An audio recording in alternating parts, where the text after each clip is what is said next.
Hello guys, இன்றைக்கி ஒரு mini vlog பார்க்கலாம். அப்படியே நம்ம லூலு மால் போயிட்டு வந்தால் எப்படி சரியா? அப்படின்னு ஒரு சண்டே நம்ம ஈவினிங் போல் நம்ம லூலு மால் சடனாக பிளான் பண்ணி நானும் எங்கள் சிஸ்டர் லூலு மால் போயிருந்தோம்.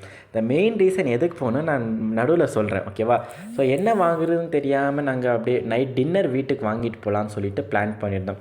ஸோ கம்மியாக தான் வாங்கணும், ஏன்னா வீட்டில் ஆல்ரெடி மத்தியானமே டின்னர் எல்லாம் செஞ்சு வச்சுட்டாங்க மம்மி. ஸோ அதனால் கம்மியாக வாங்கிட்டு போனேன். நான் ஜாஸ்தி வாங்கிட்டு போனேன், அதுலேயும் மம்மி பலன்னு அடிவாங்க, எதுக்கு நம்மளுக்கு தேவையில்லாத வேலை. ஸோ கம்மியாக வாங்கிட்டு போயிட்டு அப்படியே போனது ஜூடியோக்கு. த மெயின் ரீசன் எதுக்கு வந்ததுன்னா ஜூடியோக்காக தான் மக்களே. ஸோ ஜூடியோக்கு வந்து this is January right. So அங்கே சேல்ஸ் போட்டிருப்பாங்க. ஸோ அதுக்காக தான் நாங்கள் போயிருந்தோம்.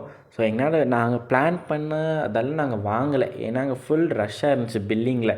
ஸோ நாங்கள் கொஞ்சோண்டு ஐட்டம்ஸ் மாத்திரம் வாங்கிட்டு இன்னொரு முறை வரல, இருந்தாலும் இந்த ஜான் ஃபுல்லாகவே ஜூடியோ இருக்கும் இல்லையா? ஸோ அதனால் நடுவில் எப்போனா வந்து நம்ம வாங்கிட்டு போயிடலாம் அப்படின்னு நாங்கள் பிளான் பண்ணியிருக்கோம். ஸோ அப்படியே நாங்கள் வீட்டுக்கு போகும்போது ஐஸ்கிரீம்ஸ் எல்லாம் வாங்கிட்டு போகிறோம். அந்த ஐஸ்கிரீம்ஸ் நாங்கள் போகிறதுக்குள்ளேயே கருகி போயிடுச்சு. ஸோ அதை அப்படியே நாங்கள் குப்பையில் தூக்கி போட்டுட்டோம். ஸோ அதை நான் இந்த vlog-ஐ முடிச்சுக்கிறேன். ஸோ நாளைக்கு நம்ம இன்னொரு பொதுவான vlog-ல சந்திக்கலாம் மக்களே. Bye bye, good night.